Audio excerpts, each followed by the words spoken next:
പറയാൻ പാടില്ല, മിണ്ടാൻ പാടില്ല എന്നൊക്കെ പറയാൻ ഇത് RSS കാര്യാലയമല്ല. ഈ രാജ്യത്തിൻ്റെ പാർലമെൻറ്റ് വേദിയാണ്. അവിടെ ഇരിക്കുന്ന ഓരോരുത്തരും ജനങ്ങളുടെ വോട്ട് വാങ്ങി വന്നവരാണ്. അവിടെ ചോദിക്കാനുള്ളത് ചോദിക്കും, കണക്ക് തീർക്കാനുള്ളത് തീർക്കും.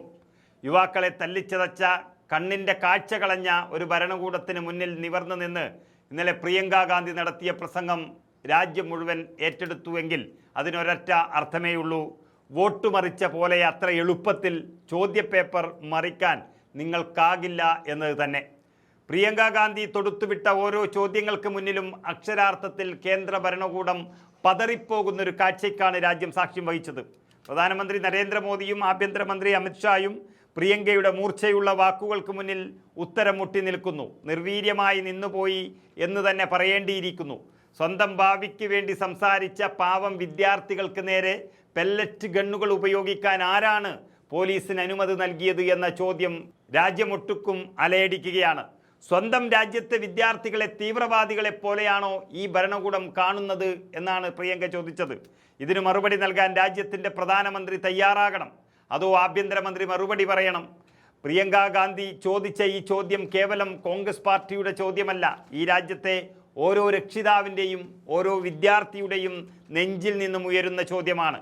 പ്രിയങ്കയുടെ വാക്കുകളിലെ സത്യം താങ്ങാൻ കഴിയാതെ വന്നപ്പോൾ, ആ വാക്കുകളുടെ കരുത്ത് കണ്ട് ഭയന്നപ്പോൾ ഭരണപക്ഷം സഭയിൽ ബഹളം വച്ചു. തങ്ങളുടെ തെറ്റുകൾ പുറത്തു വന്നപ്പോൾ ആ പ്രസംഗം സഭാരേഖകളിൽ നിന്ന് നീക്കം ചെയ്യാനായി ഭരണപക്ഷ അംഗങ്ങൾ നെട്ടോട്ടമോടി. മന്ത്രി പ്രഹ്ലാദ് ജോഷി നേരിട്ടിറങ്ങി പ്രതിഷേധിക്കുന്ന കാഴ്ച വരെ നമ്മൾ കണ്ടു. ഒടുവിൽ ഭരണപക്ഷത്തിൻ്റെ ഭയത്തിന് വഴങ്ങി സ്പീക്കർക്ക് ആ പരാമർശങ്ങൾ നീക്കം ചെയ്യേണ്ടി വന്നു. എന്നാൽ സഭാരേഖകളിൽ നിന്ന് ആ വാക്കുകൾ മായ്ച്ചു കളഞ്ഞാലും പ്രിയങ്ക ഗാന്ധി ഉയർത്തിയ സത്യങ്ങൾ ഈ രാജ്യത്തെ ജനങ്ങളുടെ മനസ്സിൽ നിന്ന് മായ്ച്ചു കളയാൻ അമിത്ഷായ്ക്കോ നരേന്ദ്രമോദിക്കോ ഭരണപക്ഷത്തിനോ സാധിക്കില്ല. പണ്ട് ഇതേ സഭയിൽ ഇന്ദിരാഗാന്ധിയെ അധിക്ഷേപിച്ചവർ ഇന്ന് സത്യം വിളിച്ചു പറഞ്ഞപ്പോൾ ഭയന്നോടുകയാണ്. 10 മിനിറ്റോളം നേരമായിരുന്നു പ്രിയങ്ക സഭയെ മുൾമുനയിൽ നിർത്തിയത്. സഭയിൽ അരങ്ങേറിയ ആ രംഗങ്ങൾ നമുക്കൊന്ന് കണ്ടു നോക്കാം. ശ്രീമതി പ്രിയങ്ക ഗാന്ധി വാഡ്ര,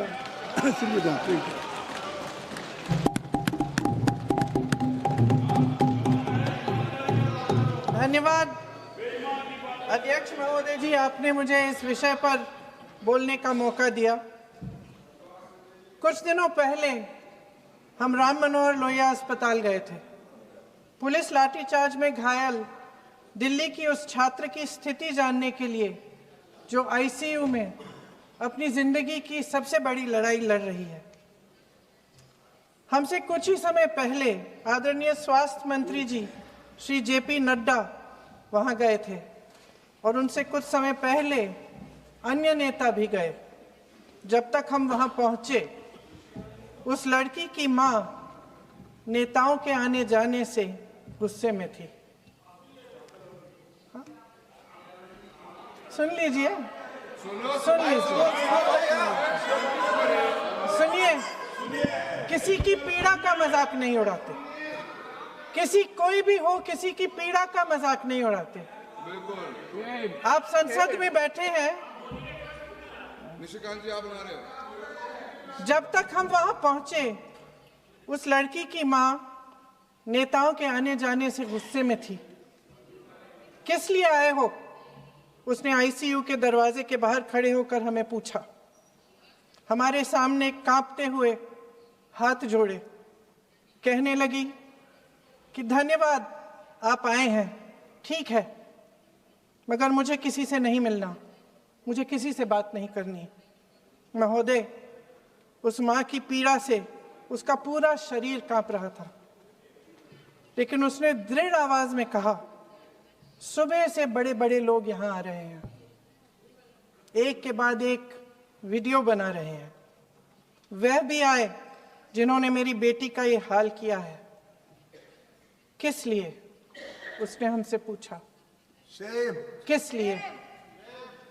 मेरी बेटी की बलि तो चढ़ गई है, लेकिन उसे कुछ भी हो जाए तो मैं उसके लिए अपने आप लड़ूंगी। मुझे किसी की मदद नहीं चाहिए, मैं अकेले लड़ लूंगी। महोदय, शायद मुझे यहाँ खड़े होकर सबके सामने ये बात नहीं कहनी चाहिए, मगर उस माँ की गुहार ने मुझे शर्मिंदा किया। उसके दिल के टूटने की वो आवाज़ जो अस्पताल की दीवारों से में गूंज रही थी, मेरे मन में अभी भी गूंज रही है। इसलिए उस माँ की इजाज़त लिए बिना मैं आपके द्वारा आदरणीय प्रधानमंत्री महोदय जी और आदरणीय गृह मंत्री महोदय जी से पूछना चाहती हूँ कि क्या ज़रूरत थी एक मासूम बच्ची पर इस तरह दमन करने की? क्या ज़रूरत थी उन छात्रों पर आंसू गैस चलवाने की, उन पर लाठियां बरसाने की, उन पर वाटर कैनन्स चलवाने की? क्या ज़रूरत थी उन नौजवान लड़कियों को जलील करते हुए उनके कपड़े फाड़ने की, उनको बेरहमी से गंदी तरह पिटवाने की? देश के युवाओं पर पैलेट गन्स और AK-47 चलवाने की क्या आवश्यकता थी? क्या वे आतंकवादी थे? क्या आतंकवादी हैं? टेररिस्ट हैं? हाँ, कांग्रेस बोल रही है। हाँ, कांग्रेस बोल रही है। जवाब दीजिए, जवाब दीजिए। कांग्रेस बोल रही है, जवाब मांग रही है, जवाब दीजिए।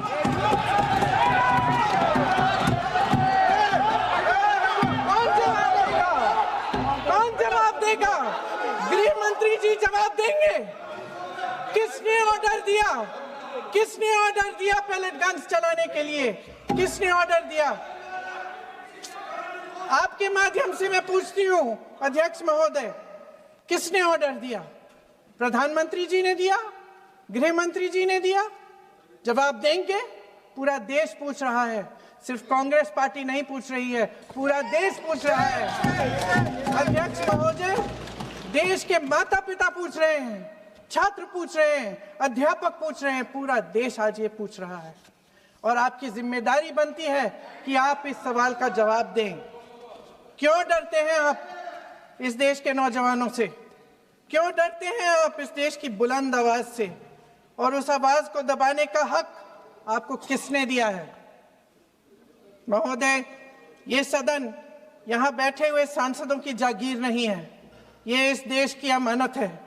यहाँ बैठे हम सब इस देश की जनता, इस देश के युवाओं, बुजुर्गों, गरीबों, अमीरों और सब धर्मों, सब वर्गों के देशवासियों के सेवक हैं।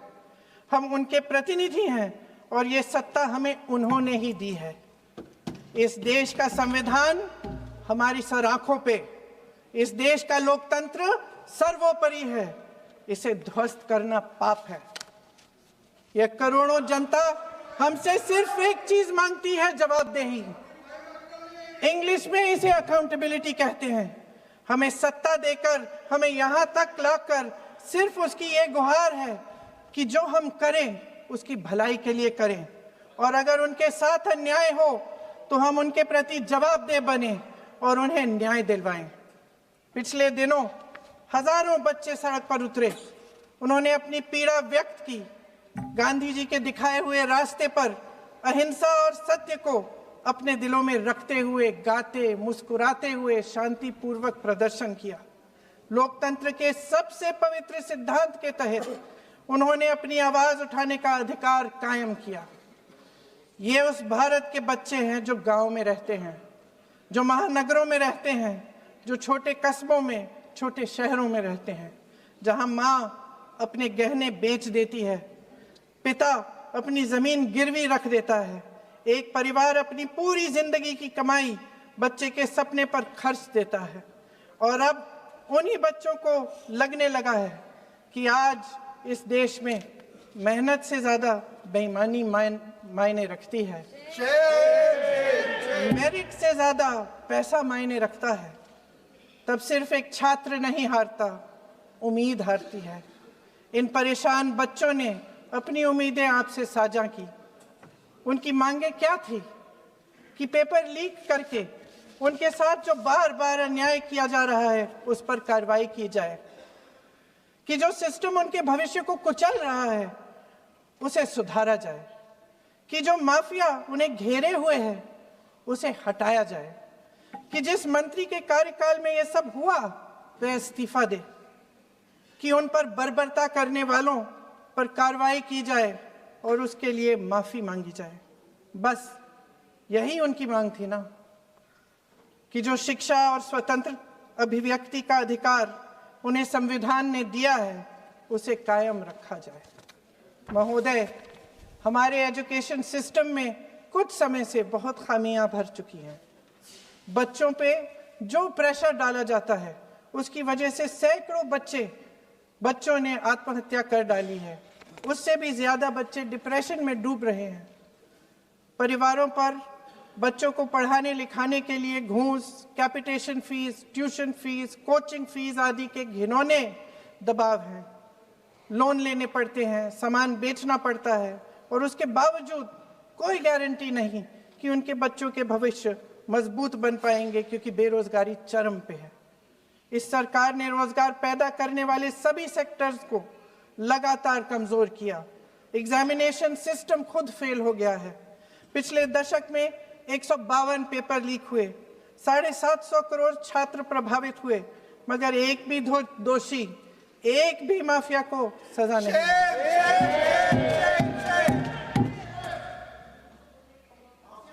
हमारे एजुकेशन में आरएसएस के प्रचारकों को भर भर कर उसे खोखला बना दिया है।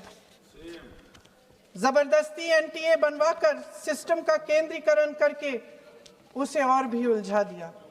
देश के कुल बजट में, हाँ जी जबरदस्ती, आपने अभी अभी सुना तमिलनाडु के हमारे साथी क्या कह रहे थे।